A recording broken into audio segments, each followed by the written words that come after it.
오늘 우리가 금요일날 이 밤에 모였습니다. 이 금요일날은 기도하는 밤이고 정말 우리의 목소리를 마음을 모아서 하나님 앞에 부르짖는 밤입니다.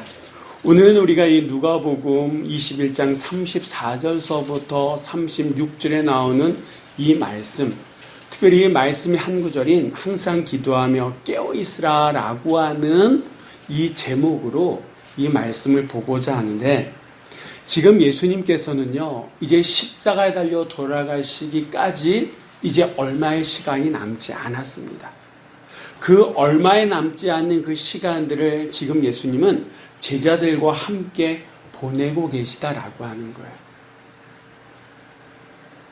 거예요. 마지막 그 시간은 예수님에게는 아주 소중한 시간들입니다. 그렇지 않습니까? 예수님은 제자들에게 당신이 십자가에 달려 돌아가실 거다라고 하는 것을 한 3번 정도 이미 얘기했어요. 그래도 이 제자들은요, 믿지를 못했어요. 왜냐하면 지금도 나와 이렇게 먹고 마시고 뭔가를 가르치시고 예수님 어디를 봐도 아프신 구석이 없는 거예요. 물론 주변의 사람들, 유대 지도자들, 이 사람들이 시기와 질투를 하고 심지어는 그 지도자들이 예수님을 죽이려고 한다라고 하는 그런 소문을 들어서 긴장은 하고는 있지만 예수님을 딱 봐도 당장 오늘 내일 돌아가실 분이 아니다라고 하는 거예요. 그래도 예수님이 이제 내가 얼마 안 있으면 십자가에 달려 돌아가지만 죽지만 다시 살아날 거다라고 하는 이 말씀을 진지하게 해도 이 제자는 그 자리에선 듣는 듯 하지만 저렇게 건강하신데, 그리고 이들은 봤어요. 예수님께서 예루살렘 들어가실 때에 수많은 사람들이 종려나무 가지를 흔들면서 예수님을 환영하는 그것을 직접 목격했다라고 하는 거예요. 그렇기 때문에 아무리 종교 지도자들이라 하지만 이 엄청난 사람들이 예수님을 이렇게 뒤에서 밀어주는데 그 쉽게 될까라고 하는 생각이 있어서인지 별로 이 예수님의 그 마지막 이야기들에 대해서 그렇게 귀담아 듣지 않은 그런 상황이었던 것 같습니다. 그래도 하나님이신 예수님은 이제 당신에게 이 땅에서의 시간이 얼마 남지 않았다라고 하는 것을 아시기 때문에 어떻게 해서든 제자들과 좀 더, 그리고 이 제자들, 이제 당신이 돌아가시면 남아서 당신이 얘기했던 그 모든 것들을 이 땅에 이루어갈 사람들이 제자들 아닙니까? 그리고 이제 이 제자들은요, 정말 온몸으로 세상의 모든 것을 부딪히면서 살아가야 되는 거예요. 당신이 있을 때는 당신이 하나님이니까 바람막이가 돼주고 뭔가 좀 방패막이 돼줄 수 있었지만, 이젠 당신이 죽으면 이 제자들, 어떻게 보면 여리고 여린 제자들이 남아서 그 모든 일을 해야 되기 때문에 어떻게 해서든 한마디라도 더 얘기해주고 더 가르쳐주고 싶은 게 누구의 심정입니까? 예수님의 마음이었고 예수님의 심정이었다라고 하는 거예요. 그래서 오늘 이 본문의 말씀도 예수님은 그런 심정으로 이 제자들에게 말씀해주고 있다라고 하는 거예요. 앞부분에서 오늘 이 본문 앞부분에 보면 예수님은요, 예루살렘의 멸망과 종말에 대한 그런 예언의 말씀을 하셨거든요. 그리고 그 예언의 말씀은 얼마 몇 년 지나지 않아서 그대로 이 예루살렘은 로마에 의해서 돌 위에 돌 하나 남지 않을 정도로 완전히 멸망해 버립니다. 그러니까 그런 예루살렘의 멸망과 종말에 대한 말씀을 하시고 난 다음에 하시는 말씀이 오늘 본문의 이야기예요. 그러니까 이제 남게 될 제자들, 근데 어떻게 보면 좀 크게 본다 그러면 이 말씀은 2000년 전에 제자들에게 해주신 말씀이지만 2020년을 살아가고 있는 우리들에게 이제 종말이 얼마 남지 않았다라고 하는 소리가 다 느끼잖아요. 그러면 다시 주님이 오시는 그날까지 우리는 어떠한 삶의 자세로 살아가야 되느냐, 그런 큰 이 시대 전체에 대한 종말도 있습니다만 각 개인에 대한 종말도 있다라고 하는 거예요. 혹시 저나 제 집사람이나 우리 권사님들 가운데 하나님이 부르시는데도 버틸 수 있는 분 계십니까? 없어요. 하나님이 부르시면 그 누구라도 대통령 아니 대통령 할아버지라도 그 길로 가야 돼요. 그게 우리 각자의 종말이다라고 하는 거예요. 그러면 하나님이 부르시는 그날까지 우리가 어떤 마음의 자세로 살아가야 되느냐라고 하는 게 바로 오늘 이 본문이 우리들에게 말씀해 주는 메시지다라고 하는 거예요. 여러분 가운데는 아마 이제 다 부모님들이 다 돌아가셨죠? 예. 저는 아직 이제 집사람은 우리 권사님들 연배가 아니다 보니까 아직 부모님들이 살아 계시거든요. 근데 시간이 지나면 다 그 자리에 가는 거예요. 저희들도 다 이 땅의 모든 사람들이 다 간다라고 하는 거예요. 그러니까 우리가 영원히 살 것 같고 영원히 뭔가 누릴 것 같지만 때가 되면 다 놓고 가야 되는 거예요. 그런데 그런 생각이 있으면서도 뭔가를 부여잡으려고 하고 이 땅에 있는 게 다다라고 하는 생각이 있다 보니까 화가 나기도 하고 섭하기도 하고 그런 마음이 들어요, 솔직히. 그런데 우리 이 말씀을 보면서 이 종말 마지막 때에 아니 주님께서 부르시는 그날까지 우리가 어떤 삶의 자세로 살아가야 되는지를 한번 같이 좀 생각해보는 그런 시간이 됐으면 좋겠는데 왜 이 말씀이 중요하냐면 오늘 이 말씀을 보니까 그 종말의 때가 있는데 그 종말의 때를 준비하지 못하면 결국 후회한다라고 하는 거예요. 여러분 후회하는 인생 되고 싶습니까? 아니에요. 내가 높은 자리 못 올라가고 다른 사람 앞에서 떵떵거리지는 못했다 할지라도 때로는 저희 어머님처럼 못 배워가지고 서름도 당하고 이런 인생이라 할지라도 마지막만큼만은 후회 없는 인생 살고 싶잖아요. 사람들 앞에서가 아니라 하나님 앞에 섰을 때에 후회 없는 하나님 앞에 섰을 때에 착하고 충성된 종이다. 이런 정말 칭찬의 소리를 들어야 되지 않겠습니까? 그러려면 어떻게 해야 되느냐? 오늘 이 말씀은 우리들에게 크게 두 가지 말씀을 하시는데 그 첫 번째 메시지를 오늘 우리가 좀 같이 봤으면 좋겠습니다. 자, 우리 한번 34절의 말씀 우리 한번 천천히 한번 읽어보도록 하겠습니다. 너희는 스스로 조심하라. 그렇지 않으면 방탕함과 술 취함과 생활의 염려로 마음이 둔하여지고 뜻밖의 그날이 덫과 같이 너희에게 임하리라. 아멘. 자, 예수님께서 우리에게 말씀하시는 첫 번째가 뭐냐면 마음이 둔하여지지 않도록 조심하라라고 하는 거예요. 오늘 이 34절에 보니까 우리의 마음을 둔하게끔 하는 세 가지가 나와요. 그게 뭡니까? 방탕함과 술 취함과 생활의 염려다라고 말씀하고 있다. 그러니까 이 세 가지로 마음이 둔하여지고 마음이 둔하여지면 어떻게 되냐면 그날 하나님이 부르시는 우리 개인의 종말 아니면 예수님이 오시는 그날이 덫과 같이 갑자기 오는데도 우리가 알아차리지 못한다라고 하는 거예요. 그러니까 그 날을 조심하기 위해서 우리의 마음이 둔해지면 안 된다라고 하는 거예요. 그래서 이거를 조심하라라고 하는 게 예수님의 말씀이다라고 하는 거예요. 그러면 방탕함과 술 취함 이거를 왜 우리가 피해야 되느냐? 성경에 나오는 사건들이 있다라고 하는 거예요. 자, 우리 한번 누가복음 17장 27절서부터 29절에 나오는 말씀을 우리 한번 천천히 읽어보도록 하겠습니다. 노아가 방주에 들어가던 날까지 사람들이 먹고 마시고 장가들고 시집가더니 홍수가 나서 그들을 다 멸망시켰으며 또 롯의 때와 같으리니 사람들이 먹고 마시고 사고 팔고 심고 집을 짓더니 롯이 소돔에서 나가던 날에 하늘로부터 불과 유황이 비오듯 하여 그들을 멸망시켰느니라. 아멘. 자, 예수님의 말씀이거든요. 그 옛날 구약시대에 방탕함, 술 취함으로 어떻게 됐던 사람들이에요? 결국 하나님의 심판을 받았던 사람들이다라고 하는 거예요.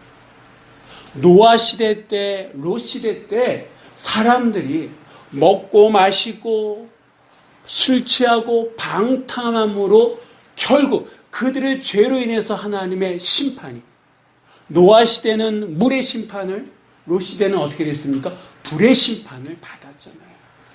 이들은 먹고 마시고 방탕하고 술 취하면서 그런 일이 있을 거다라고 생각했을까요? 꿈에라도 생각했을까요? 아니다라고 하는 거예요.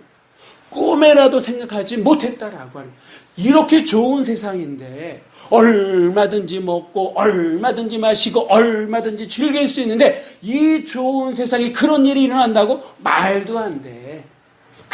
이게 그때 그 사람들의 생각이었다라고 하는 거예요. 사람들은 그렇게 생각할지 모르지만 하나님은 아니다라고 하는 거예요. 방탕함에 대해서, 술 취함에 대해서 이렇게 때로는 물로, 때로는 불로 심판하셨다라고 하는 거예요. 근데 이 말씀을 지금 누구에게 주시냐 하면 예수님의 제자들에게 주시는 거예요. 그러면 예수님의 제자들이 방탕하고 술 취했느냐? 그건 아니에요. 왜냐하면 예수님은 3년 반 동안 쫓아다녔던 사람들이에요. 혹 예수님을 만나기 전에 이제 어부였으니까 저희 아버지는 평생을 막노동 하셨거든요. 노가다 몸으로 70평생을 사시고 그러면서 저희들을 키우신 분이에요. 그러니까 제가 정말 어렸을 때는 모르지만 이제 고등학교 졸업하고 이럴 때는 가끔 저희 아버지 일하는 데 갔어요. 가면 그 힘든 일 등짐지고 뭐 벽돌 나르고 뭐 쇠면 나르고 그러시면서 쉬는 시간이 되면 거기 있는 분들과 술 한잔 하시는 거예요.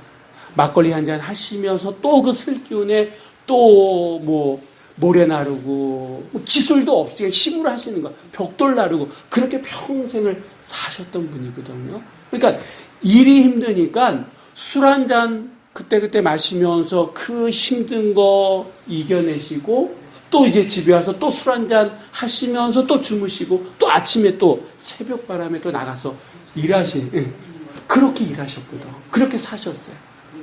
네. 그러면 이 당시 어부 베드로나 그 베드로의 형제들 보면 어떻게 보면 이 어부라고 하는 게 쉬운 직업이 아니잖아요. 그러니까 때로는 고기 많이 잡아가지고 기분 좋아서 한 잔, 때로는 밤새 그물질하는데 고기 못 잡아서 속상해서 한 잔, 이랬을지 몰라요. 근데 예수님 만나고 난 다음에는 아마 이들은 술 취하고 그런 일은 없었을 거예요. 그런데 예수님이 이 말씀을 하시는 이유는 앞에 방탕한 것, 술 취함보다는 그 다음이다라고 하는 거예요. 또 사람의 마음을 둔하게 하는 것 가운데 하나가 뭐냐 하면 생활의 뭐라고요? 염려라고 하는 거야. 생활의 염려. 우리가 생활하면서 갖게 되는 염려가 우리의 마음을 어떻게 한다고요? 둔하게끔 한다고. 이 염려라고 하는 이 말의 원어적인 뜻이 뭐냐 하면 여러 생각이 마음에 들어와서 그 마음이 나누어져서 다른 방향으로 가게끔 한다. 이게 바로 염려라고 하는 거예요. 그러니까 염려가 들어오면 정말 우리가 마음이 이거 해야 되나? 저거 해야 되나? 아니 요거 해야 되나? 막 마음이 갈려지잖아요. 그러다 보면 내가 해야 될 일을 알면도 여기로 가야 되는데 그것 때문에 정신이 없다 보니까 다른 데로, 다른 방향으로 가게끔 하는 게 이게 염려다라고 해요. 그러니까 그렇다 보니까 이 스트레스가 그래서 나쁜 거예요. 그러니까 내가 해야 될 일을 하고 있어야 될 일을 있어야 되는데 마음이 나눠지다 보니까 그걸 하지 못하고 나눠지고 갈라지고 나중에 막 후회하게 된다라고 하는 거야. 근데 이 생활의 염려는 모든 사람들이 그렇잖아요. 처음에는 이 염려하는 게 큰 거라고 생각 안 해. 살다 보면 그런 일도 있지라고 하는데 그게 염려가 깊어지다 보면 나중에는 뭐가 남습니까? 그게 나를 막 이렇게 잡아먹잖아요. 그래서 불면증도 걸리고 그래서 우울증도 걸리고 그게 심해지면 어떤 사람은 극단적인 선택도 하고 다 가족도 싫고 자식도 싫고 다 싫다고 하는 사람들이 있잖아요. 그러니까 마음이 둔하여진 결과다라고 하는 겁니다. 예수님이 이 사복음서에서 하셨던 제자들에게 아니면 무리들에게 하셨던 그 교훈의 말씀들을 가만히 쭉 보면요. 이 부분에 대해서 많은 시간을 할애하는 것을 볼 수 있습니다. 우리가 잘 알고 있는 씨 뿌리는 자의 비유 가운데에 예수님께서 비유 가운데에 가시떨기에 떨어진 씨앗에 대한 말씀을 하신 게 있지 않습니까? 자, 농부가 씨를 뿌립니다. 근데 여기는 가시떨기가 가시나무가 많아. 근데 거기에 어떻게 뿌리다 보니까 떨어졌어. 씨앗이 떨어졌어. 그러면 그 가시떨기에 떨어진 그 씨앗은 그냥 죽어요? 아니에요. 거기서 음이 나기는 싹이 나기는 그런데 자라다 보니까 가시떨기에 이렇게 사방이 가시떨기다 보니까 더 자라지 못하고 더 크지 못하고 죽어버린다라고 합니다. 그러면 예수님의 말씀이 얘기하는 이 가시떨기 이게 뭐냐? 염려다라고 하는 거예요. 염려 안에서 처음에는 살 수 있어. 뭔가 되는 것 같아. 근데 더 크지는 못한다라고 하는 거예요. 왜? 그게 찔러가지고 결국 죽을 수밖에 없다라고 하는 거예요. 그래서 성경은요, 이 문제에 대해서 단호하게 우리에게 말씀해 주시는 부분이 있다라고 합니다. 자, 먼저 예수님은 이 염려에 대해서 우리의 마음이 둔해지게끔 하는 이 생활의 염려에 대해서 어떤 처방전을 내리셨느냐? 우리 한번 누가복음 12장 29절서부터 31절까지 말씀을 다 같이 한번 읽어보도록 하겠습니다. 너희는 무엇을 먹을까 무엇을 마실까 하여 구하지 말며 근심하지도 말라. 이 모든 것은 세상 백성들이 구하는 것이라. 너희 아버지께서는 이런 것이 너희에게 있어야 할 것을 아시느니라. 다만 너희는 그의 나라를 구하라. 그리하면 이런 것들을 너희에게 더하시리라. 아멘. 우리가 무엇을 먹을까, 무엇을 입을까, 어디 갈까, 뭐 할까, 이게 다 생활의 염려들이잖아요. 이거는 누가 구하는 거라고요? 이방 사람들. 그리고 하나님께서는 우리가 이런 거 필요하시다라고 하는 것을 모르신다고요? 아니요. 아신다라고 해요. 아시기 때문에 우리가 먼저 그의 나라와 그의 의를 구할 때 그것뿐만 아니라 우리가 생각지도 못한 것까지도 주시는 분이 누구시다? 하나님이시다. 이렇게 예수님이 직접 말씀하셨다라고 해요. 자, 예수님만 말씀하셨느냐? 아니요. 사도 바울도 우리가 가지고 있는 염려에 대해서 염려 이렇게 해결하십시오라고 처방전을 내렸는데 이번에 한번 빌립보서 4장 6절 7절의 말씀을 한번 다 같이 읽어보도록 하겠습니다. 아무것도 염려하지 말고 다만 모든 일에 기도와 간구로 너희 구할 것을 감사함으로 하나님께 아뢰라. 그리하면 모든 지각에 뛰어난 하나님의 평강이 그리스도 예수 안에서 너희 마음과 생각을 지키시리라. 아멘. 아멘. 사도 바울도 우리가 염려하는 걸 알고 있는 거예요. 그러기 때문에 염려에 대해서 뭐라고 얘기합니까? 아무것도 염려하지 말고 어떻게 하라고 얘기합니까? 어떻게 하라고 얘기해요? 모든 일에 기도와 간구로 뭐하라고? 구하라고 얘기한다. 우리가 구하기만 하면 하나님께서 책임져 주신다라고. 그 예수 그리스도 그분이 우리의 마음과 생각을 지켜주신다라고 하는 거예요. 여러분, 우리는 방탕하지도 않아. 그렇다고 술 취하지도 않아. 그럼 내 마음은 둔해지지 않는 거 아니다. 생활에 염려가 있잖아요. 어떻게 되느냐? 맡기는 거예요. 누구에게 맡기는 겁니까? 하나님께 맡기는 거예요. 그럼 우리가 할 일은 뭡니까? 오직 모든 일에 기도와 간구로 항상 깨어서 기도할 때에 하나님께서, 예수님께서 우리의 마음과 생각을 지켜주실 줄 믿으시기 바랍니다. 여러분, 오늘 어떤 일 때문에 염려하셨어요? 어떠한 일이 우리 권사님들의 삶의 그 발목을 잡고 있습니다. 무슨 일이 있으시기에 밥맛도 떨어지고 저녁에 잠도 못 주무시고 어떤 세상 어떤 낙을 잃어버린 채 살아가고 계십니까? 하나님 아신다라고요. 제가 우리 권사님들보다는 한참 어리지만 우리 애들이 어쩌다 이렇게 보면 뭔가 걱정하는 것 같아. 그래서 잘 먹던 애가 먹지도 못하고 이렇게 심각하게 앉아 있으면 그것을 바라보는 엄마 아빠 마음이 편해요, 안 편해? 안 편해. 그러니까 똑같다라고 하는 거예요.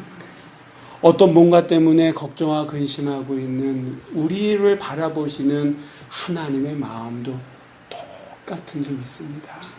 그래서 하나님께서 뭐라고 말씀하시냐 하면 기도하라고, 간구하라고, 그러면 내가 너의 마음과 생각을 지켜주겠다라고 말씀하고 계시는 줄 믿습니다. 그래서 오늘 이 밤에 우리가 기도할 때에 하나님, 우리의 마음이 둔하여지지 않도록 주님 지켜주시되, 혹시 내가 어떤 생활의 염려로 인해서 이렇게 힘들어하고 있는 부분이 있습니까? 하나님, 정말 예수님이 말씀하시고 사도 바울이 우리들에게 말씀하셨던 것처럼 깨어 기도하게 하시고 하나님 앞에 간구할 수 있는 힘을 달라고, 믿음을 달라고 기도할 수 있는 우리 모두가 되시기를 주의 이름으로 간절히 축원드립니다.